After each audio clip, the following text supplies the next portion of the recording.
Hello दोस्तों, welcome to my mini blog. तो सुबह की शुरुआत होती है मेरी रोज़ की तरह घर के कामों से।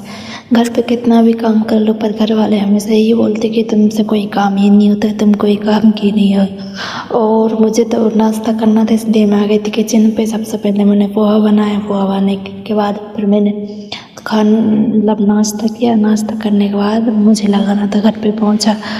और पोछा लगाने के बाद मुझे जाना था नहाने के लिए। तो नहा के और मैंने घर की पूजा करके और फिर हो गया था। मम्मी ने बोला कि आज जाना उन्हें डॉक्टर के पास। तो मैं हो रही थी रेडी जाने के लिए। और मेरा हेयर फॉल ना कुछ बहुत ही ज़्यादा हो रहा है, समझ में नहीं आ रहा है।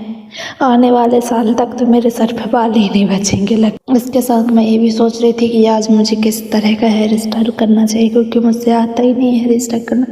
और फिर मैंने फाइनली ये डिसाइड किया था, ये वही स्क्रंचीज है जो कि मैंने कल खुद से बनाया था। और बिंदी लगा के मैं फाइनल रेडी हो चुकी। तो इसके साथ डालना है मुझे दुपट्टा भी डाल लिया था। और मैं यहाँ पे सोच रही थी कि मुझे आज क्या पहनना चाहिए सैंडल, क्योंकि कीचड़ बहुत हो रहा है बाहर। तो मैंने अपनी हील वाली सैंडल निकाल ली थी, लेकिन ये मतलब बहुत ही अजीब लग रही थी, जो कि मैंने शादियों पे जाने के लिए लिया था। उसके बाद मैंने उन्हें हटा के यही पहन लिया था। क्या कर सकते हैं अपन। बस का वेट कर रहे थे हम लोग यहाँ पे। 1-1.5 घंटे बाद बस का वेट किया, तब बस आई। और फिर हम लोग बस में बैठ के निकल चुके थे यहाँ से।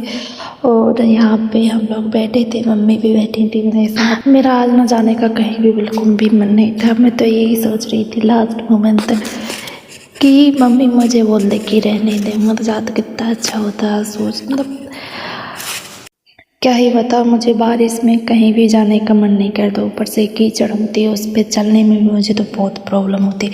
और फाइनली हम लोग पहुंच चुके थे बरेली। और हमें यहाँ पे नहीं था, हम लोग पहुंच तो गए थे क्लिनिक, लेकिन हमें क्लिनिक ढूंढने में आधा घंटा लग चुका था।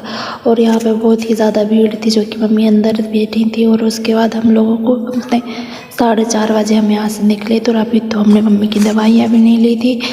और यहाँ सब लोग जा रहे थे पैदल, क्योंकि इस साइड से तो आज एक भी बस नहीं आ रही। तो आगे जाके हम लोग मेडिकल पे बैठे थे। उसके बाद मम्मी की दवाइयाँ क्लियर हुई, अंकल ने दे दिया था। और दवाइयों का बिल बना था गाइस 1000 रुपये। बारिश इतनी ज़्यादा हुई कि हम लोगों को रिक्शा लेना पड़ा।